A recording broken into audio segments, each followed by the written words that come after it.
Hi, I'm Dr. Manan Gandhi, and I'm going to be starting this workshop. The motive of this workshop is basically to teach you all of how to heal yourself using Ayurveda. A lot of people do know a bit of Ayurveda. A lot of people, it might be something brand new, doesn't matter.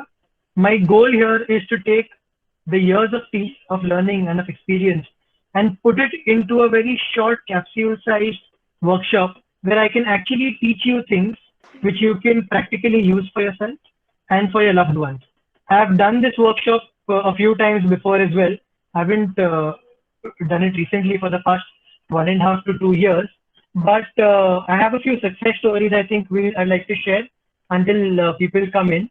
I've actually had a female who's done this workshop, learned from the home remedies, and treated herself without even asking me using these home remedies of PCOD or polycystic ovarian disease. So ये multiple other success story, ऐसी बहुत सारी success stories है यहाँ जहाँ पर लोगों ने उन्होंने खुद अपना होम रेमेडीज खुद बनाया है और वो घरेलू उपचार यूज करके काफी प्रॉब्लम से मुक्त हुए हैं. तो हैविंग सेड दैट, अब हम वर्कशॉप स्टार्ट करते हैं. बिफोर वी स्टार्ट, ऑलवेज असतो मा सद्गमय, तमसो मा ज्योतिर्गमय, मृत्योर्मा अमृतम गमय. ओम शांति शांति शांति. From untruth to truth, from darkness to light, from death to immortality. Om Shanti Shanti Shanti. Okay, तो अब हम स्टार्ट करते हैं. आई थिंक सब लोग हिंदी में ज़्यादा कंफर्टेबल होंगे, तो मैं ये वर्कशॉप हिंदी में कंडक्ट करूँगा. अगर कुछ प्रॉब्लम्स होगा, अगर कुछ डाउट्स होगा, तो आप मुझे मैसेज कर सकते हो. ओके, पहली बात जो हम आयुर्वेद में स्टार्ट करते हैं, जो पहला कॉन्सेप्ट है आयुर्वेद का, वो है प्रकृति. तो प्रकृति आप लोग ने शायद सुना भी होगा, शायद नहीं भी सुना होगा, मगर प्रकृति है क्या? प्रकृति जो है वो आपकी यूनिकनेस है, वो आपकी इंडिविजुअलिटी है, वो आपका natural state of well being है.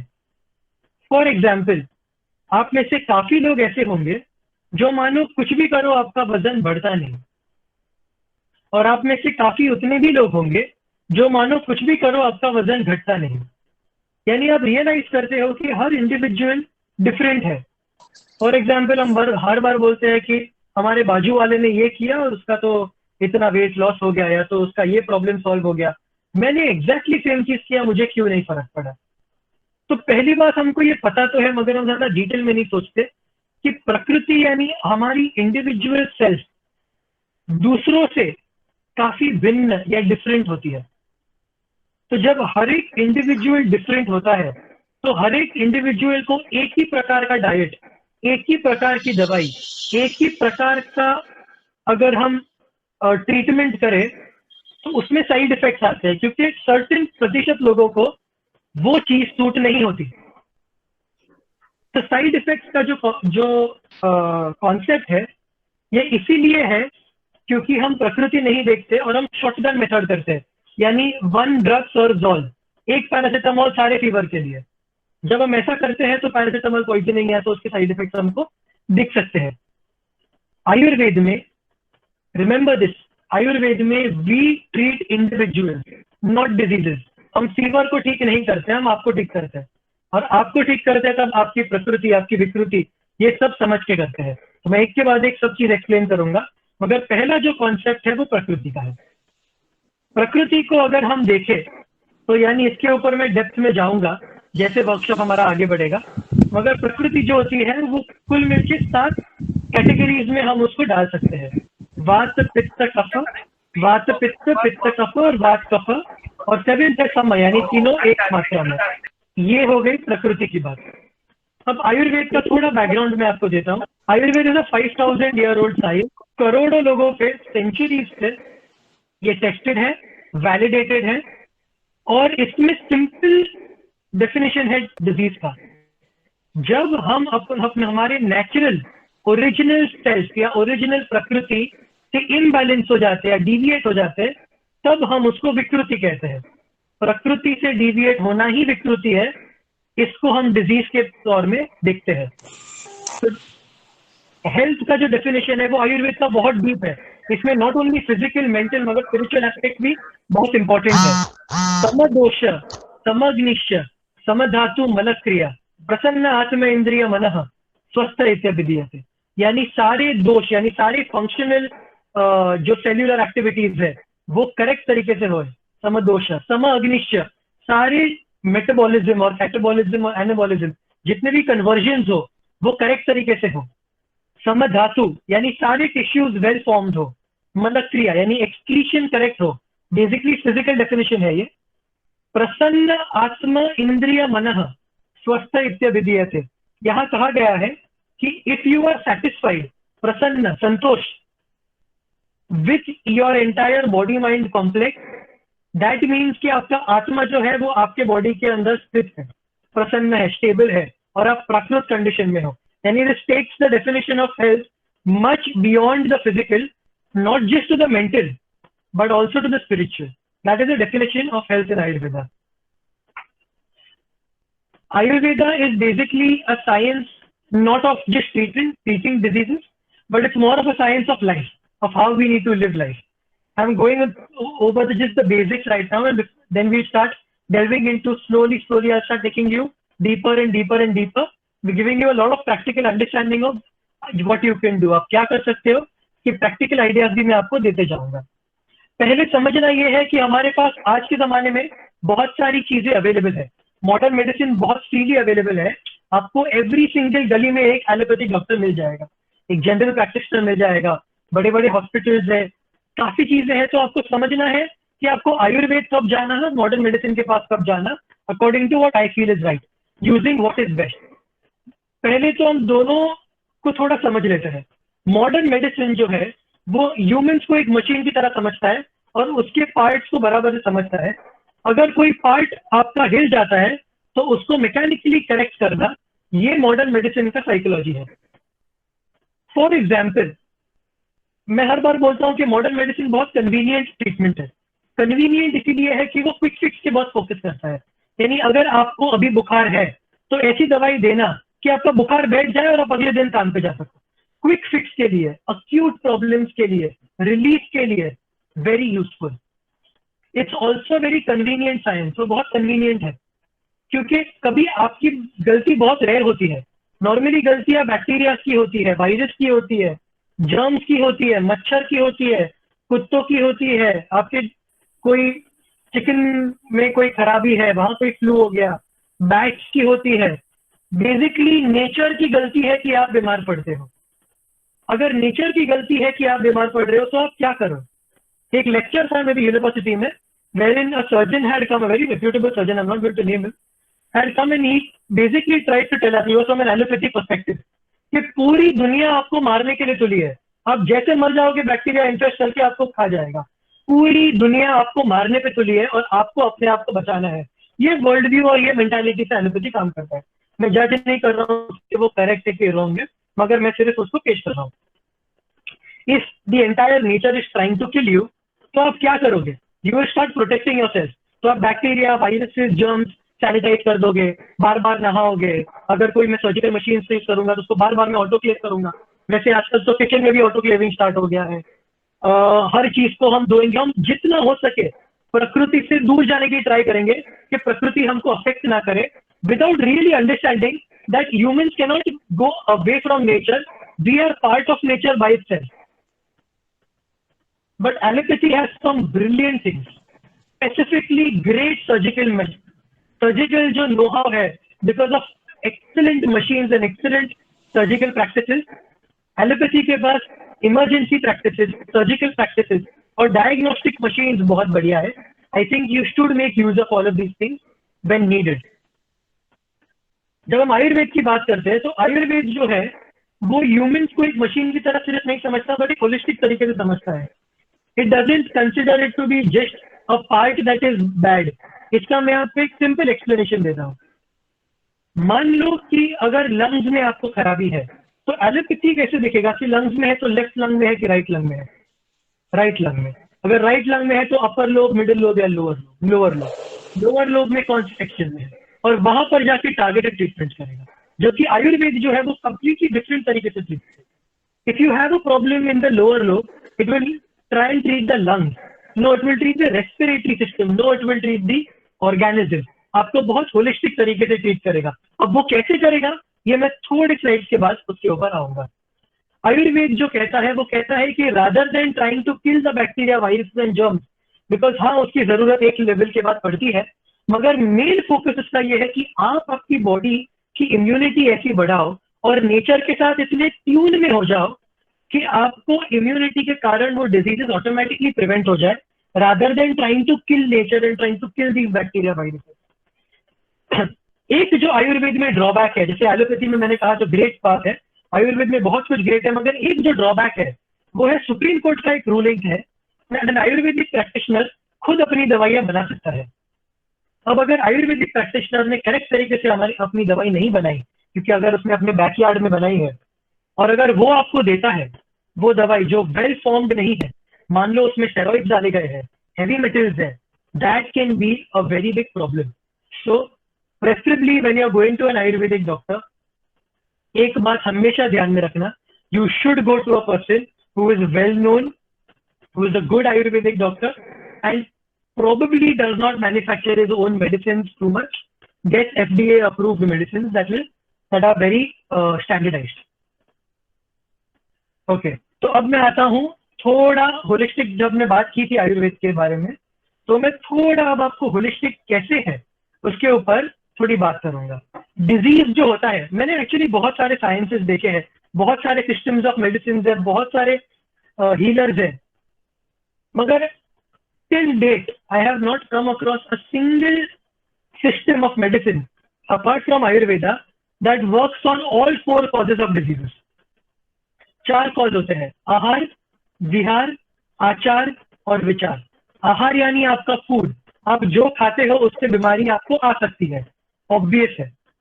विहार यानी आपके सराउंडिंग्स, अगर फॉर एग्जाम्पल आप ऐसी जगह पर हो बॉम्बे में जहां बहुत ज्यादा ह्यूमिडिटी है, तो आपको कॉफ एंड कोल्ड होना बहुत ऑब्वियस है, होगा ही, होने के चांसेस बहुत ज्यादा है। या तो अगर आप ऐसी सराउंडिंग में हो जहां बहुत ड्राइनेस है, जैसे आप डेजर्ट एरिया में हो, पीपल से और in Rajasthan in the desert area, तो वहां आपको ड्राइनेस ऑफ स्किन वगैरह की प्रॉब्लम होना ऑब्वियस है। तो सराउंडिंग्स आपको अफेक्ट तो करते ही है। फॉर एग्जाम्पल सीजन चेंज में बहुत लोगों को बहुत सारी बीमारियां आती है, अलग अलग सीजन में, या तो बिटवीन द 2 सीजन, सर्दी और गर्मी के बीच में, जैसे अभी बॉम्बे में बारिश बंद हो रहा है, धूप चालू हो रही है, तो यहाँ पर भी प्रॉब्लम्स आ सकते हैं। सो बिहार definitely is one of the causes of a disease. The third cause of disease जो है वो है आचार, आपका रेजिमेंट, आप करते क्या हो दिन भर। अगर आप पूरा दिन कुर्सी पे बैठे रहते हो और अगर आप कोई एक्टिविटी नहीं करते, अगर आपकी एक्सरसाइज और आपकी मूवमेंट नहीं है, तो आपको बीमारी आएगी ही। ऑल्सो ऑन द कॉन्ट्री, अगर आप गलत प्रकार से कसरत करते हो या ओवर एक्सरसाइज भी करोगे तो भी आपको प्रॉब्लम्स तो आएंगे। May be it is knee pain, may be it is something else. And the fourth is विचार। विचार यानी आपके थॉट्स और आपकी एटीट्यूड। ये सेशन के बाद हम last 15 minutes we will keep it for question answer, जब आप मुझे सारे क्वेश्चन आपके पूछ सकते हो। ओके, तो विचार यानी थॉट्स और एटीट्यूड से प्रॉब्लम्स आते ही है। अब I see a lot of people who are nutritionist और डाइटिशियन जो आपको बोलते हैं कि आपको डायबिटीज है, आप हमारे पास आ जाओ, हम आपको डाइट देंगे, आपका आहार करेक्ट करेंगे और इससे आपका डायबिटीज खत्म हो जाएगा। मगर अगर मुझे स्ट्रेस रिलेटेड डायबिटीज है तो will a change in my diet solve my stress? नहीं, विचार पे काम करना पड़ेगा। मान लो बहुत ऐसे लोग हैं जो आपको कलर थेरेपी करेंगे, या तो आपको बोलेंगे कि आप ऐसे रिट्रीट में चले जाओ, एक आपको फ्रीक्वेंसी आजू बाजू में सराउंड कर देंगे, जिसको आप सुन के या कान में डाल के, या तो जिसको वो कलर को देख के आप ठीक हो जाते हो। ग्रेट, विहार आपका चेंज कर रहे हैं वो। मगर अगर आपको फूड रिलेटेड इश्यूज है तो वो आपको सॉल्व नहीं कर पाएंगे। काफी लोग हैं जो आचार करेंगे आपको, maybe yoga teachers, they will tell you कि आप एक काम करो, ऐसे आसन करो, ऐसी चीजें करो, यहाँ जाओ, ये कसरत करो, इससे आपका प्रॉब्लम सॉल्व हो जाएगा। मे बी, मगर आपको अगर दूसरी कोई तकलीफ है, यानी अगर आपको वेदर रिलेटेड इश्यूज है, तो वो हेल्प नहीं करेगा। और बहुत लोग हैं जो साइकोलॉजिस्ट है, काउंसलर्स है, वो आपको बोलेंगे कि आप हमारे पास आओ, हम आपके थॉट्स करेक्ट करेंगे और आपकी एटीट्यूड करेक्ट करेंगे, जिससे आपकी प्रॉब्लम सॉल्व हो जाए। But there is no system of medicine जो चारों पे काम कर रहा है। यानी आपका डाइट भी ठीक करना, आपके एनवायरमेंट्स को भी नजर रखना, आपको करेक्ट रेजिमेंट्स भी देना और आपको थॉट्स के ऊपर भी काम करना। When all 4 are done together, these four are the causes of diseases, and इनके करेक्ट करने, इनका करेक्शन करने से वही डिजीज सॉल्वेबल है। मगर जो मेन कॉज है डिजीज का वो है कर्मा। ये सारी चीजें तो आपको आती है because of Karma. For example, अगर आप हेल्दी हो, आपका डाइट करेक्ट है, सराउंडिंग्स करेक्ट है, करेक्ट एक्सरसाइज करते हो, और अगर आपके थॉट्स करेक्ट है, मगर अगर आपको एक ट्रक मारता है तो आप क्या करोगे? So that is also a disease if you get fracture, if you fall down. तो ये चार जो है, ये these these are the major ones we can talk about. कर्मों पे ज्यादा बात नहीं करेंगे, मगर for the sake of mentioning it, I mentioned it here. तो अब आहार के ऊपर बात करते हैं। थोड़ा मैं यहाँ पर डेप्थ में जाऊंगा, क्योंकि अब तक काफी सुपरफिशियल बातें हुई है। डेप्थ में हम एक के बाद एक जाएंगे। तो आहार, आहार में आपने बहुत डाइटिशियन सुने होंगे। कीटो डाइट चालू हो गया है, इंटरमीडिएट फास्टिंग बहुत लोग कर रहे हैं, दीक्षित डाइट बहुत फेमस हो रहा है आजकल, और भी an number of diets. There are at least thousands and thousands of diets, and I come across hundreds of them in daily practice. So let me explain what really should be taken into consideration when formulating a diet. आपको जो भी diet दिया जा रहा है वो क्या हो रहा है कि किसी का एक pre formed pre set diet है जो आपके ऊपर कट पेस्ट हो रहा है। ओके, तो क्या क्या आपको ध्यान में रखना है करेक्ट डाइट के लिए? तो पहला है प्रकृति। अगर आपको आपकी प्रकृति नहीं समझ में आती है, यानी क्या चीज आपको सूट कर रही है, क्या चीज सूट नहीं कर रही है, तो आप अपने लिए करेक्ट डाइट नहीं ले सकते। फॉर एग्जाम्पल, और मैं ज्यादा डिटेल में जाऊंगा आगे, if there is someone who is a पित्त प्रकृति पर्सन। अब पित्त प्रकृति पर्सन जो होता है उसको normally acidity, headache, hair fall, anger, irritation, ये सब की जो है टेंडेंसी बढ़ जाती है। और बिकॉज उसकी टेंडेंसी बढ़ जाती है, उसको चीजें जैसे खट्टा, तीखा, फर्मेंटेड, गर्म पड़ती चीजें, ये सब उसको सूट नहीं करता। तो यानी अगर आपने आपकी प्रकृति अगर नहीं करेक्ट समझी है तो आप डाइट नहीं कर सकते हो। सेकेंड, करण। I am going to be explaining every single point, जब आपको समझोगे कि आपके लिए डाइट करेक्ट क्या है। करण यानी प्रोसेसिंग। मैं आपको एक सिंपल एग्जांपल देता हूँ इसके अंदर। अगर मैं डाइट को एक्स तरीके से प्रोसेस करता हूँ और वाई तरीके से प्रोसेस करता हूँ तो उसकी क्वालिटी चेंज हो जाती है। एक सिंपल एग्जांपल है राइस। राइस जो है, मैं इसीलिए वो एग्जांपल ले रहा हूँ क्योंकि वो कॉमन है ऑल ओवर द वर्ल्ड, जहां से भी आप दिख रहे हो राइस जो है वो all over the world use होती है। राइस को अगर मैंने प्रेशर कुकर में बनाया कंपेयर टू अगर मैंने राइस को ओपन कुक किया without covering it in an open utensil, तो उसमें डिफरेंस है। जो प्रेशर कुकर वाला राइस है वो शुगर ज्यादा बढ़ाएगा, वो आपको हेवियर टू डाइजेस्ट होगा, वो वाटर रिटेंशन के प्रॉब्लम्स बढ़ाएगा, हाइपोथायरॉइड में नुकसान करेगा, हाई ब्लड प्रेशर में प्रॉब्लम क्रिएट करेगा। मान लो अगर फीमेल्स को पॉलीसिस्टिक ओवेरियन डिजीजेस है, ओबेसिटी है, इसमें भी प्रॉब्लम क्रिएट करेगा। Whereas that same rice, if it is open cooked, the same thing, but if it is processed differently and open cooked, वो राइस आपको लाइट पड़ेगा digestion में। It will not increase as much sugar, it will in fact help you lose weight, it will help you with multiple other issues. तो ये difference जो है processing का, ये बहुत इंपॉर्टेंट है कि आप फूड प्रोसेस कैसे कर रहे हो। The third thing is combination, यानी संयोग।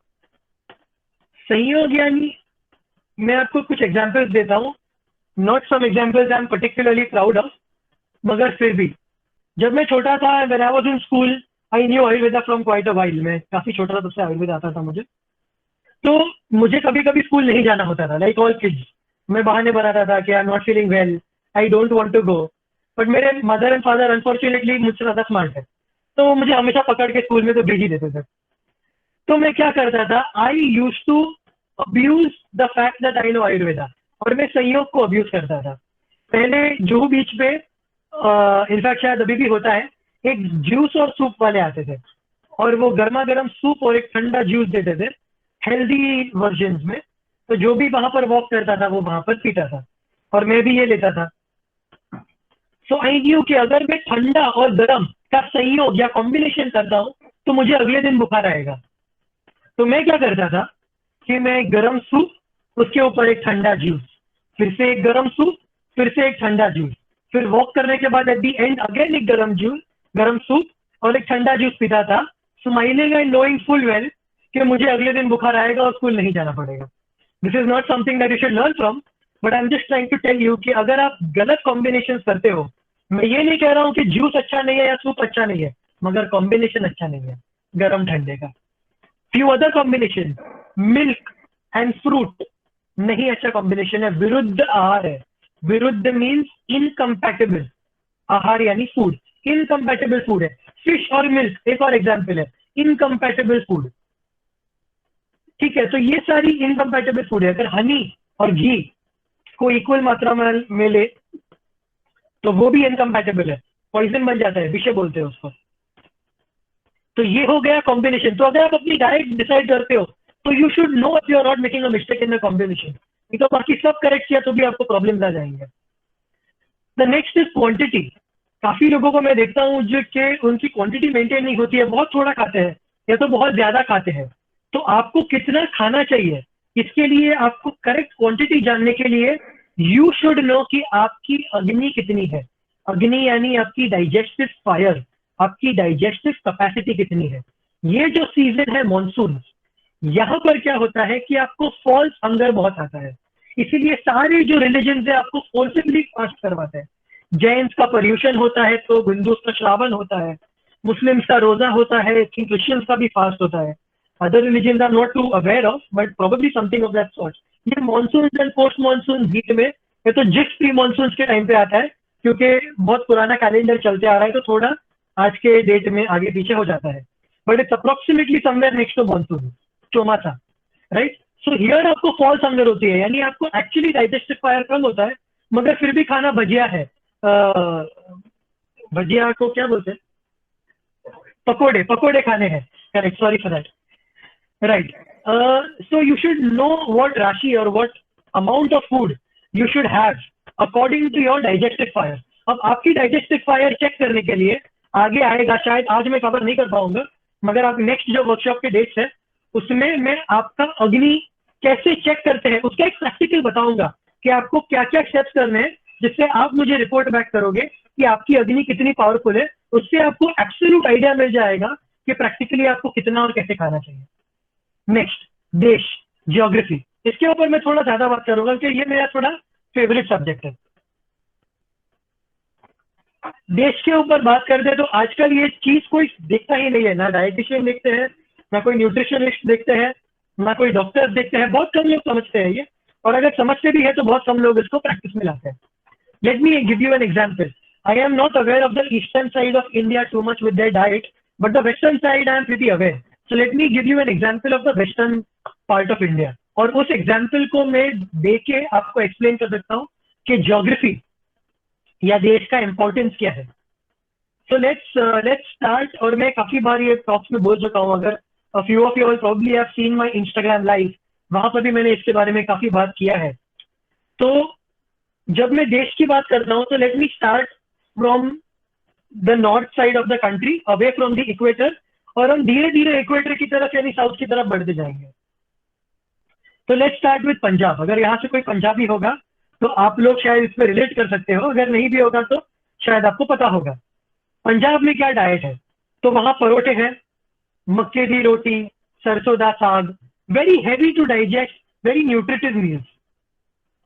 अगर आप देखोगे, in fact I had been to Amritsar maybe a couple of years back, और वहां पर भी मैंने, और मैं हर बार ये बोलता हूँ because I am very proud of it, वहां मैंने ब्रेकफास्ट में 5 आलू परोठे खाए थे, ह्यूज साइज्ड।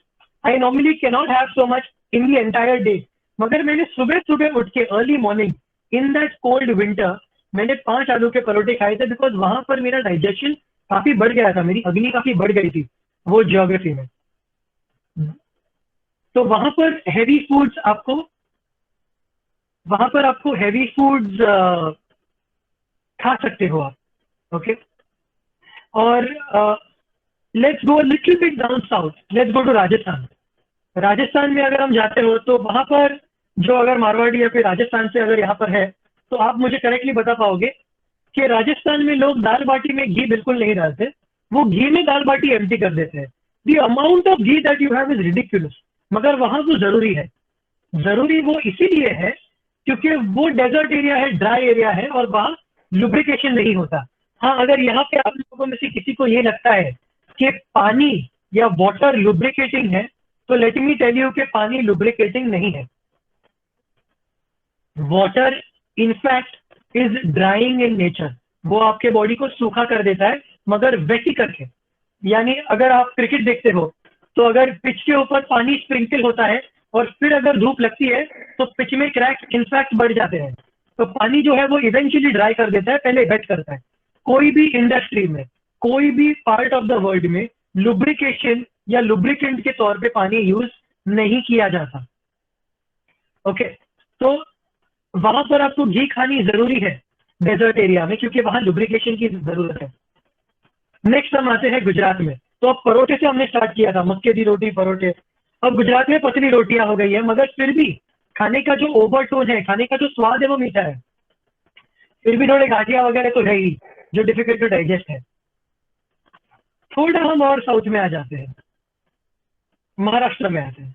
तो महाराष्ट्र में महाराष्ट्रियन फूड जो है वो वैसा ही है, मगर ओवरटोन या स्वाद जो है वो स्पाइसी हो गया है। यानी जो स्वीट ओवरटोन था खाने का वो थोड़ा स्पाइसी की तरफ चला गया। इनफैक्ट आप जितना और साउथ जाओगे उतना स्पाइसीनेस बढ़ जाता है, क्योंकि अब खाना पचाना थोड़ा डिफिकल्ट हो गया है। तो आपको अग्नि बढ़ानी पड़ेगी, डाइजेस्टिव फायर बढ़ाना पड़ेगा। अब थोड़ा साउथ जाओगे, जैसे फॉर एग्जाम्पल आप बॉम्बे से नीचे गए कोल्हापुर की तरफ, तो स्पाइसेस और बढ़ जाएंगे, आप अगर नोटिस कर रहे हो करोगे। और हम थोड़ा साउथ जाते हैं, हम गोवा छोड़ देते हैं, मगर हम थोड़ा कर्नाटक की तरफ जाते हैं। तो कर्नाटक में आप अगर देखोगे तो वहां पर अभी रोटी नहीं पच रही है। There is no wheat that is digestible there. हमने स्टार्ट किया था मक्के से, कौन से, फिर हमारे व्हीट पर। अब कर्नाटक में wheat is also not digestible. तो अब क्या हो रहा है कि यहाँ पर we realize that is only rice and rice based products. सिर्फ चावल और चावल के प्रोडक्ट्स है। हम थोड़ा और नीचे जाते हैं। हम जब थोड़ा और जाते हैं नीचे तो हम आएंगे केरला में। अगर आप लोग कभी केरला में गए हो तो आप लोग कभी ट्रेडिशनल केरलियन रेस्टोरेंट में गए हो, तो you will notice that they have a particular शरंग पानीय बोलते हैं, जिसको आयुर्वेद में एक 6 आयुर्वेद ड्रग्स यूज करके रेड कलर का पानी आपको ऑफर किया जाएगा। अगर कोई मलयाली है, केरलाइट है, तो आपको शायद पता भी होगा ये। I don't know what it's called in Malayalam, मगर उसको आयुर्वेद में, संस्कृत में शरंग पानीय बोलते हैं। और संस्कृत में उसको शरंग पानीय जो बोलते हैं वो डाइजेस्टिव होता है। यानी आपको अगर डाइजेशन नहीं होता है तो साथ साथ में आपको वो लेना चाहिए। तो वहां पर राइस भी डाइजेस्ट करेक्ट नहीं होता। Again I don't have to tell you के कर्नाटका और Kerala are one of the two, are in fact two of the biggest exporters and producers of black pepper. उनके फूड में इतना ब्लैक पेपर होता है कि डाइजेशन इंप्रूव करने के लिए वो वहां उगता भी है और वहां खाने में जरूरी भी होता है। अब हम जियोग्राफी अगर नहीं समझते, हम जापानीज डाइट हमारे में इंपोर्ट कर लेते हैं, तो क्या वो सही है? मान लो अगर एक पंजाबी जो पंजाब से शिफ्ट होके केरला तिरुवनंतपुरम में गया है और वहां वो बोलता है कि मुझे लाओ मक्के दी रोटी और sarson da saag, what do you think will happen? क्या होगा? Going to be hospitalized. कुछ ना कुछ तो इंडाइजेशन प्रॉब्लम्स आएंगे। सिमिलरली मान लो एक राजस्थानी मारवाड़ी आता है बॉम्बे में और बोलता है कि मुझे इतना सारा घी चाहिए, वहां की ह्यूमिडिटी कितनी है और बॉम्बे की ह्यूमिडिटी कितनी। सो अगर देश आप नहीं समझते तो आप अपना करेक्ट डाइट चूज नहीं कर सकते। सेकेंडली, आजकल ये नया ट्रेंड चालू हुआ है since the past I think 10-12 years, कि सब लोग कच्चा खाना चालू कर दिया है, सैलेड खाने चालू कर दिया है। जर्मनी में फ्राइबर्ग में एक टेस्ट हुआ था जहाँ क्या कहा था कि कच्चा सैलेड खाने से बॉडी के अंदर ज्यादा न्यूट्रिशन होता है। तो अब सारे लोग कच्चे खाने लगे without understanding where you live. Are you in a tropical area, are you in a central part of India, are you in the northern part, southern part, कुछ नहीं, सब सैलेड खाने चालू हो गए। मैं आपको एक सिंपल एग्जांपल बोलता हूँ। अगर आपके कोई रिलेटिव फ्रेंड्स कनाडा में है, तो वो सेम आदमी जो यहाँ पर इतना खाता था वो वहां पर एटलीस्ट ट्वाइस और थ्राइस खाता है। तो वो ज्योग्राफी डिफरेंस है। सिमिलरली, क्या कैनेडियन डाइट इथोपिया में आदमी खा सकता है? It is not possible. मेरा नाम दिव्य राणा है और मैं वैसे दिल्ली स्टेट से हूँ, बट पिछले कुछ साल मैं मुंबई में रहा, वहाँ पर काम किया और मैं फ़िटनेस फील्ड से हूँ।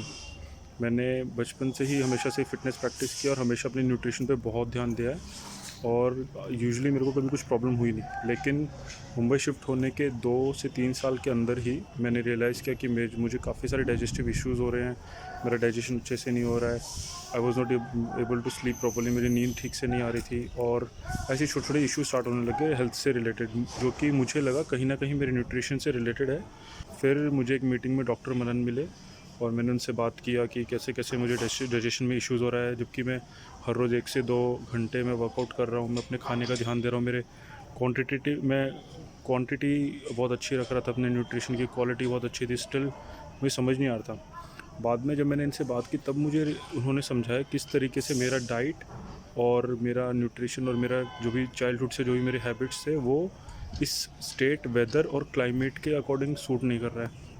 मेरा हाइड्रेशन लेवल कितना है, कितना नहीं रखना था, किस तरीके से मैं एक्सट्रीम क्लाइमेट में से निकल के ह्यूमिड एरिया में रहने लग गया हूँ। तो उस पॉइंट ऑफ व्यू से उन्होंने मुझे बहुत सारे चीज़ें क्लियर किए, मेरे डाउट्स क्लियर किए, मुझे अलग से न्यूट्रिशन प्लान बना के दिया जो कि वहाँ के हिसाब से सूटेबल था। तो मुझे तब रियलाइज़ हुआ और समझ में आया कि कैसे अलग अलग स्टेट्स में, अलग अलग टेम्परेचर वाले एरियाज़ में, अलग अलग वेदर में, कंडीशन में, अलग अलग सिस्टम से मतलब आपको खाना लेना पड़ता है। ऐसे नहीं कि आप कभी भी कुछ भी खा लोगे, एक बार आपको जो डाइट सूट कर गई तो आप वही कंटिन्यू करते रहोगे, ऐसा कभी नहीं होता है। अच्छे से क्लियर हो गया और मैंने नोटिस किया विदिन 5 to 6 मंथ्स मेरे काफ़ी सारे इश्यूज़ जो थे वो सब रिजॉल्व हो चुके थे, और वो टाइम में और अब टाइम में इट्स बिन 3 ईयर्स, 3 साल हो गए हैं। उसके बाद से मुझे कभी ऐसा कुछ डाइजेशन का इशू नहीं हुआ है। So thank you doctor Manan so much. So geography समझे बिना डाइट प्लान करना इज कंप्लीट फुलिशनेस। ये भी आपको समझना चाहिए। अब आप देख रहे हो कितना डेप्थ में आयुर्वेद डाइट प्लान करता है, सिर्फ ऊपर ऊपर से नहीं मगर बहुत डेप्थ में। और जब तक आप ये हर एक चीज डेप्थ में नहीं करोगे, आप कितना भी कर लो, आपको एब्सोल्युटली बैंग ऑन हेल्थी और करेक्ट डाइट नहीं मिल सकता। नेक्स्ट इज काल। काल यानी टाइम। और काल जो है वो बहुत अलग अलग तरीके से एक्सप्लेनेबल है। टाइम ऑफ द डे, कौन से टाइम पे खाना। बहुत लोग हैं जो मेरे पेशेंट्स है, रात को 11 बजे के बाद डिनर करते हैं, 12 बजे, 1 बजे। मैं समझता हूँ कि everyone doesn't have the luxury of eating whenever they want. उनको काम होता है, उनको काफी चीजें होती है, मगर एक करेक्ट टाइमिंग ये भी आपको ध्यान में रखना है। काल का ये भी अर्थ है कि आप कौन से सीजन में क्या खाते हो, क्योंकि सीजन का जो है वेदर का वो भी टाइम है। देश तो आपको क्लाइमेट बताएगा, मगर काल आपको वेदर बताएगा। काल का ये भी टाइम है कि आपका एज क्या है। आपका जो एज है उस हिसाब से आपको खाना खाना चाहिए। आप 1 साल के बच्चे को 20 ईयर ओल्ड के आदमी जैसा खाना नहीं दे सकते। तो उस हिसाब से भी आपको खाने को करेक्ट तरीके से चूज करना है। मैं आपको ये हर एक चीज में हेल्प करूंगा, प्रकृति का आपका परीक्षण कराऊंगा, और आपको हर एक प्रॉब्लम्स में I will hand hold you, I will teach you what is right for you. ये पूरे वर्कशॉप का मीनिंग ये है कि मैं आपको इस बार आपकी बॉडी के साथ इंट्रोड्यूस करूंगा। The second last point is उपयोगिता। बहुत लोगों को सुटेबिलिटी देखनी पड़ती है। सुटेबिलिटी यानी मान लो कि किसी ना किसी को एक्स चीजों से एलर्जी हो, किसी को नट्स से होती है। यानी अगर आपको नट्स से एलर्जी है तो आपको ऑब्वियसली नट्स नहीं खाने चाहिए। मगर आपको मालूम नहीं पड़ता कि आपको एलर्जी किससे है, तो आपके जो टेंडेंसीज है प्रकृति, उससे आपको एक आइडिया तो आ जाएगा, मगर एब्सोल्यूट स्पेसिफिक आइडिया आपको नहीं आ सकता। तो उसके लिए उपयोगिता है। आपको उपयोगिता भी खुद की समझकर उस हिसाब से आपको वो डाइट करना पड़ेगा, वो हम करेंगे। और उपयोग संस्था जो है वो रूल्स और बेसिकली खाना खाना कैसे है उसको भी आपने डाइट प्लान तो कर लिया, मगर खाने की तरीके जो है वो एक्सप्लेन करता है। तो उसमें मैं आपको शॉर्ट में समझा देता हूँ। उष्णम स्निग्धम मात्रावत। उष्णम यानी फूड हॉट होना चाहिए, ठंडा स्टेल फूड नहीं खाना है।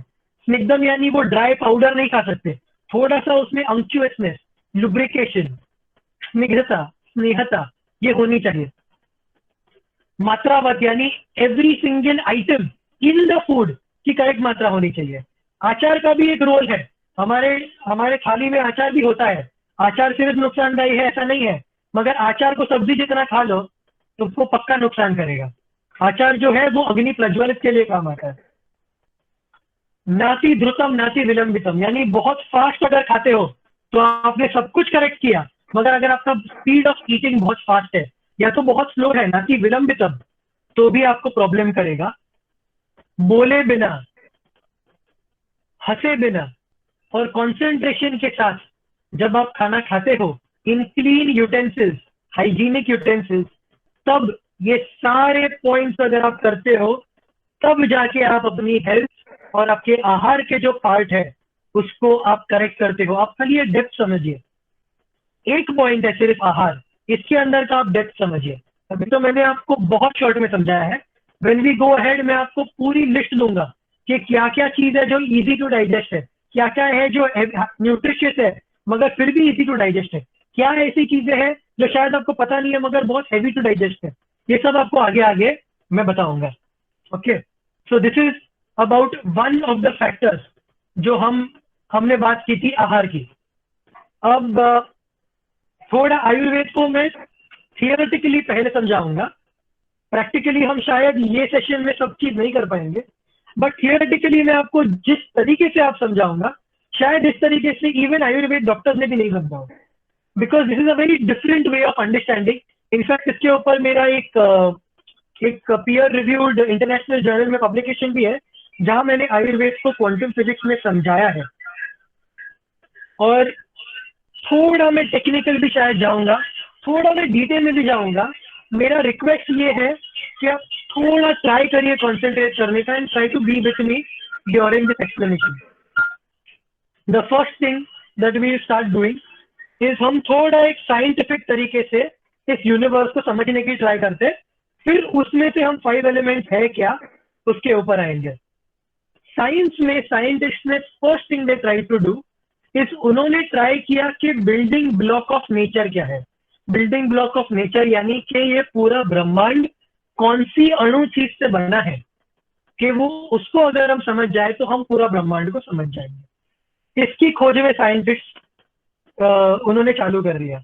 करते करते खोज करते करते उनको मालूम पड़ा कि ये पूरा जो पृथ्वी है ये मैटर से बना है। मैटर किससे बना है तो मालूम पड़ा मॉलिक्यूल से बना है। मॉलिक्यूल्स किससे बना है तो मालूम पड़ा कि एटम्स से बना है। एटम्स किससे बना है तो मालूम पड़ा कि उसके 3 भाग होते हैं, प्रोटॉन, न्यूट्रॉन, इलेक्ट्रॉन, को सब एटॉमिक यानी एटम के नीचे वाले पार्टिकल्स बोलते हैं, सब एटॉमिक पार्टिकल। उसके अंदर डिटेल्स में गए तो मीजॉन्स, बाइजॉन्स वगैरह बहुत बहुत डीप में गए, मगर इवेंचुअली मैं एकदम शॉर्ट में एकदम सिंप्लीफाई करके समझाता हूँ। इवेंचुअली मालूम पड़ा कि everything is nothing but a vibration. सारी चीजें जो है वो वाइब्रेशन है। वाइब्रेशन यानी क्या, अगर मैं एक स्ट्रिंग को टाइट पकड़ता हूं और दूसरी तरीके से मैं अगर उसको ऊपर नीचे करता हूं तो जो वेव क्रिएट होते हैं, ये वेव्स जो होते हैं ये वाइब्रेशंस होते हैं। ये भी आप शायद समझ पा रहे हो मैं क्या समझाने की ट्राई कर रहा हूँ। तो ये वाइब्रेशंस जो है, ये वाइब्रेशंस से ये पूरा जगत बना है। आयुर्वेद में और हिंदू शास्त्र में तो कहते हैं शब्द ब्रह्म, शब्द जो है, वाइब्रेशन जो है, यही ब्रह्म है, इसलिए ब्रह्मांड बनता है। मगर हम उस टॉपिक पे अभी नहीं जाएंगे। तो साइंस ने फाइंड आउट किया है कि पूरे वाइब्रेशन से ये सारे सब एटॉमिक पार्टिकल्स और एटम्स बने हैं। तो अगर ये पूरा ब्रह्मांड, ये पूरा यूनिवर्स वाइब्रेशन से बना है तो फिर हमको ये अलग अलग दिखता क्यों है। यानी आपको मैं क्यों दिख रहा हूँ, आपको अपना लैपटॉप फोन क्यों दिख रहा है, आपको टेबल क्यों दिख रहा है, चेयर क्यों दिख रहा है, पीछे आपको पेंटिंग क्यों दिख रही है, डिफरेंट लग रहा है। आपको वाइब्रेशन नहीं दिखता, आपको मैटर दिखता है। और यही जो खेला है, this game is the game of 5 elements. थोड़ा मैं आपको डेप्थ में और जाता हूँ, B with me. I know ये थोड़ा डीप है मगर ट्राई करना समझने का। मान लो आपको नहीं समझ में आया, कुछ एक्सप्लेनेशन चाहिए तो मैं आपको अलग से लास्ट में दे दूंगा। ओके, अब वाइब्रेशन जो होता है वो अलग अलग स्पीड में वाइब्रेट करता है, इसको कहते हैं फ्रीक्वेंसी। फ्रीक्वेंसी यानी कितने स्पीड में वाइब्रेट करता है। हाई फ्रीक्वेंसी यानी उसकी स्पीड बहुत फास्ट है, और लो फ्रीक्वेंसी यानी उसकी स्पीड या गति थोड़ी स्लो है, कम है। तो ये फ्रीक्वेंसीज जो है, ये फ्रीक्वेंसीज तय करती है कि ये टेबल दिखेगा या हवा दिखेगा। मनुष्य 5 सेंस ऑर्गन्स, 5 ज्ञानेंद्रिय से इस पूरे ब्रह्मांड को समझ सकता है। We can either see the universe, हम देख सकते हैं, वी कैन हियर इट, हम सुन सकते हैं, वी कैन टच इट, हम स्पर्श कर सकते हैं, वी कैन स्मेल इट, हम स्मेल कर सकते हैं, या हम टेस्ट कर सकते हैं। ये 5 चीज हम कर सकते हैं यूनिवर्स से। ये 5 तरीके से ही हम इस यूनिवर्स को जान सकते हैं। स्पिरिचुअल वे को हम कंप्लीट साइड पे रखते हैं, उसके ऊपर आज नहीं बात करेंगे। मगर ये 5 एलिमेंट्स को यूज करके हम इस पूरे ब्रह्मांड को समझ सकते हैं। और इसी 5 का क्लासिफिकेशन किया है ऋषि मुनियों ने, जिनको 5 एलिमेंट्स कहा गया है। ओके, तो ईथर एयर यानी आकाश, वायु, फायर अग्नि, जल वाटर और अर्थ पृथ्वी। अब मैं आपको थोड़ा डिटेल में समझा देता हूं, जिससे आपको सारी चीजों का क्लैरिटी मिल जाएगा। आप जो भी चीज सुन सकते हो, जो भी चीज, जैसे मेरी आवाज सुन रहे हो आप जो भी चीज सुन सकते हो, वो 20 to 20,000 हर्ट्ज के अंदर चलेगा। ओके, अगर आप 20 to 20,000 हर्ट्ज के अंदर फ्रीक्वेंसी आती है तो आप उसको सुन पाओगे, बिकॉज वो आपके ऑडिटरी स्पेक्ट्रम में है, बराबर है। अगर रेड से लेके वायलेट के बीच में कोई फ्रीक्वेंसी आ रही है, यानी विजिबल स्पेक्ट्रम ऑफ लाइट में आती है, तो आप वो फ्रीक्वेंसी को देख पाओगे, यानी आप मुझे देख पा रहे हो, मगर मेरी आवाज को देख नहीं पा रहे हो, उसको आप सुन पा रहे हो, बराबर है। वैसे ही अगर जो भी चीज आप सुन सकते हो उसको कहते हैं आकाश महाभूत, यानी जो भी फ्रीक्वेंसी इस ब्रह्मांड में 20 to 20,000 के अंदर है, उसको आप कैसे समझ पाते हो? Through auditory, through your ears, बराबर है। जो भी फ्रीक्वेंसी आपके विजिबल स्पेक्ट्रम ऑफ लाइट में आएगी उसको अग्नि कहते हैं। अग्नि यानी जो आप देख सकते हो। जो आप टच कर सकते हैं उसको वायु कहते हैं। जो आप चख सकते हो उसको कहते हैं वाटर, जल। और जो आप स्मेल कर सकते हो उसको कहते हैं अर्थ, यानी पृथ्वी। Every single thing in the entire universe, सर्व द्रव्य पंचभौतिकम अस्मिन अर्थे, यानी सारी ब्रह्मांड में every single thing, every atom is made up of all 5 elements, मगर उसके रेशियोज जो है वो डिफरेंट है। इसीलिए इस धरती पर आपको सब अलग अलग दिखता है, यानी ये टेबल डिफरेंट है, मैं डिफरेंट हूँ, चेयर डिफरेंट है, बाल डिफरेंट है। तो पंचमहाभूत यानी ये पूरा ब्रह्मांड, हम सिर्फ ब्रह्मांड को 5 तरीके से समझ सकते हैं। ये है पृथ्वी, जल, अग्नि, वायु और आकाश। इसका ये मतलब नहीं कि इसके ऊपर और नीचे फ्रीक्वेंसीज नहीं होते, ये भी मैं आपको क्लियर कर देता हूँ। इसके ऊपर और नीचे फ्रीक्वेंसीज होते हैं। जैसे आपका रेडियो है, ये रेडियो 75 to 120 तक के फ्रीक्वेंसी पकड़ता है, मगर इसका ये मतलब नहीं है कि 105 के ऊपर फ्रीक्वेंसी होते नहीं है। इसका ये मतलब है कि आपका रेडियो में वो कैपेसिटी नहीं है पकड़ने की 105 के ऊपर, और आपके रेडियो 120 के ऊपर, और आपके रेडियो में ये फ्रीक्वेंसी कैपेसिटी नहीं है कि 75 के नीचे पकड़े। वैसे ही आपके जो शरीर है, मनुष्य शरीर, इसमें कैपेसिटी नहीं है कि वो पृथ्वी के नीचे और आकाश के ऊपर की चीजों को यूजिंग द 5 सेंस ऑर्गन समझ सके। अगर पूरा ब्रह्मांड ये 5 सेंस ऑर्गन से बना है, तो मेरा बॉडी भी यही 5 सेंस ऑर्गन से बना होगा, करेक्ट? तो मेरे बॉडी के जितने भी फंक्शंस है या जितने भी डिजीज है, ये भी ये 5 एलिमेंट से बने हैं। तो अगर सब कुछ ये 5 एलिमेंट से बना है, तो स्ट्रक्चरल और फंक्शनल दोनों जो प्रॉब्लम्स है और दोनों का जो करेक्शन है, ये 5 एलिमेंट्स के बैलेंसिंग से हो जाएगा। अब मैं थोड़ा प्रकृति के बारे में बात करूंगा। अब मैंने कहा कि हर एक आदमी इंडिविजुअली यूनिक है। मैंने एग्जाम्पल दिया था कि कोई ऐसे है जो कुछ भी करो वजन बढ़ता नहीं है, कोई ऐसे है जो कुछ भी करो वजन घटता नहीं है। आप लोग डिफरेंट हो, तो आप लोग में डिफरेंस क्या है? आप लोगों का नेचुरल लेवल जो 5 धातुओं का है, 5 एलिमेंट्स का है, वो आपका डिफरेंट है किसी और से, और ये आपकी प्रकृति है। आपकी रियल प्रकृति इज आपका कितना परसेंटेज पृथ्वी है, कितना परसेंटेज जल है, कितना अग्नि है, कितना वायु है और कितना आकाश है। यानी आपका नेचुरल फ्रीक्वेंसी बॉडी का कितना है, ये आपकी खुद की पहचान और आपकी प्रकृति है। अगर आप अपने नेचुरल फ्रीक्वेंसी से हट जाते हो तो आप विकृति में हो या डिजीज में हो। अगर ये 5 एलिमेंट्स स्ट्रक्चरली, तो हम समझ सकते हैं कि ये 5 एलिमेंट्स कैसे हमको अफेक्ट करते हैं। यानी मान लो अगर अर्थ हमारे बॉडी में ज्यादा है तो वी विल बी हैवी, हमको ओबेसिटी, हमको डायबिटीज, हमको ये बीमारियां ज्यादा होगी। हम नेचुरली ही स्टाउट होंगे अगर वो हमारी प्रकृति है। तो अगर वो बढ़ गया है, मोर देन प्रकृति विकृति में आ गया है, तो ओबेसिटी वगैरह आएगा। अगर हमारे में ईथर एयर है तो we will be that lean, thin, lanky, पतला सा, कॉन्स्टेंट रनिंग अराउंड, मूवमेंट वाला, शांति से बैठ नहीं सकता, पैर हिलता रहेगा, हाथ हिलता रहेगा, वैसे टाइप का भी आदमी आपने देखा होगा। और अगर फायर बहुत हुआ तो फिर वो गुस्से वाला, बार बार एक्ने आने, एसिडिटी होना, अगर विकृति हो। अगर प्रकृति हो तो सिर पे तेज होगा एक अलग प्रकार का।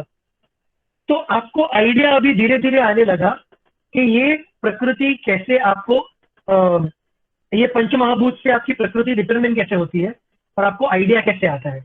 मगर स्ट्रक्चरली तो ये हो गया, मगर फंक्शंस में, क्योंकि यही फ्रीक्वेंसी पूरे दुनिया में है, यही फ्रीक्वेंसी आपके बॉडी में है।